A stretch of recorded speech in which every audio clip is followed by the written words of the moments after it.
ನಮಸ್ಕಾರ ಸರ್. ನಮ್ಮ ಮಕ್ಕಳಿಗೆ ಕನ್ನಡ ಎಕ್ಸಾಮ್ ಚೆನ್ನಾಗಿ ಬರೀಲಿಕ್ಕೆ, ಚೆನ್ನಾಗಿ ಸ್ಕೋರ್ ಮಾಡಲಿಕ್ಕೆ ಕೆಲವು ಟಿಪ್ಸ್ ಹೇಳ್ತೀರಾ? ನಮಸ್ಕಾರ. ನನ್ನ ಹೆಸರು ಎಂ ದೇವನಾಯಕ ಅಂತೇಳಿ, ರೇವಾ ಕಾಲೇಜಿನ ಹಿರಿಯ ಶಿಕ್ಷಕನು ಕೂಡ. ಕನ್ನಡ ಬರೆಯೋದಕ್ಕೆ ಒಳ್ಳೆಯ ಅಂಕಗಳನ್ನ ತಗೊಳ್ಳೋದಕ್ಕೆ ನಮ್ಮಲ್ಲಿ ಬಹಳಷ್ಟು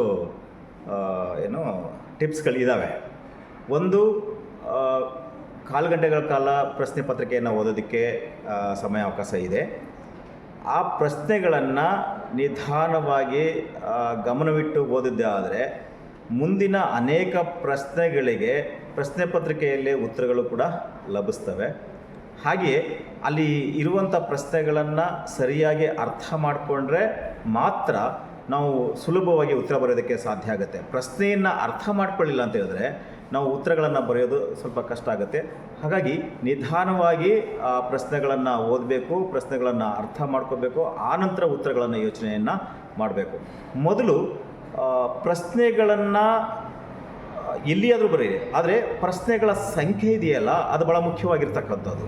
ಪ್ರಶ್ನೆಗಳ ಸಂಖ್ಯೆ ಹಾಕಿ ನೀವು ಯಾವ ಪೇಜ್ನಲ್ಲಿ ಬೇಕಾದರೆ ಯಾವ ಪ್ರಶ್ನೆ ಬೇಕಾದರೂ ಕೂಡ ಉತ್ತರವನ್ನು ನೀವು ಬರಿಬೋದು. ಆದರೆ ಪ್ರಶ್ನೆ ಸಂಖ್ಯೆ ಭಾಳ ಮುಖ್ಯವಾಗಿ ಇರುವಂಥದ್ದು. ಹಾಗಾಗಿ ನೀವು ಪ್ರಶ್ನೆ ಸಂಖ್ಯೆಗಳನ್ನು ಹಾಕಿ ನಿಧಾನವಾಗಿ ಯೋಚಿಸಿ ಆನಂತರ ಉತ್ತರವನ್ನು ಬರೀರಿ.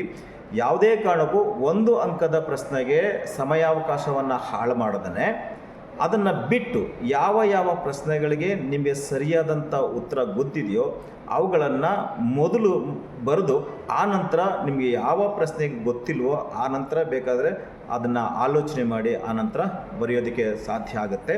ಪ್ರಶ್ನೆ ಸಂಖ್ಯೆ ಭಾಳ ಮುಖ್ಯವಾಗಿರ್ತಕ್ಕಂಥದ್ದು. ಹಾಗೆಯೇ ಪ್ರಶ್ನೆಗಳನ್ನು ಅರ್ಥ ಮಾಡ್ಕೊಳ್ತಕ್ಕಂಥದ್ದು. ಎಷ್ಟೋ ಸಂದರ್ಭದಲ್ಲಿ ನಿಮಗೆ ಉತ್ತರ ಗೊತ್ತಿರುತ್ತೆ, ಆದರೆ ಪ್ರಶ್ನೆಯನ್ನು ಅರ್ಥ ಮಾಡ್ಕೊಳ್ಳುವಲ್ಲಿ ವಿಫಲರಾಗ್ತೀರ. ಆ ಕಾರಣದಿಂದ ನಿಮಗೆ ಗೊತ್ತಿರುವಂಥ ಉತ್ತರಗಳನ್ನೂ ಕೂಡ ನೀವು ಬಿಟ್ಟು ಬಂದಿರ್ತೀರ. ನಿಮಗೆ 3 ಗಂಟೆಗಳ ಕಾಲ 80 ಅಂಕಗಳಿಗೆ ಬರೆಯೋದಕ್ಕೆ 3 ಗಂಟೆಗಳು ಸಾಕಷ್ಟು ಸಮಯಾವಕಾಶ ಇದೆ. ಆದರೆ ನೀವು ಎಲ್ಲ ಪ್ರಶ್ನೆಗಳನ್ನು ಓದಿಕೊಂಡು ಸರಿಯಾಗಿ ಅರ್ಥೈಸ್ಕೊಂಡು ಆನಂತರ ನೀವು ಉತ್ತರ ಬರೀಬೇಕು ಅಂತೇಳಿ ನಾನು ನಿಮ್ಮಲ್ಲಿ ಕೇಳ್ಕೊತೇನೆ. ಧನ್ಯವಾದಗಳು ಸರ್.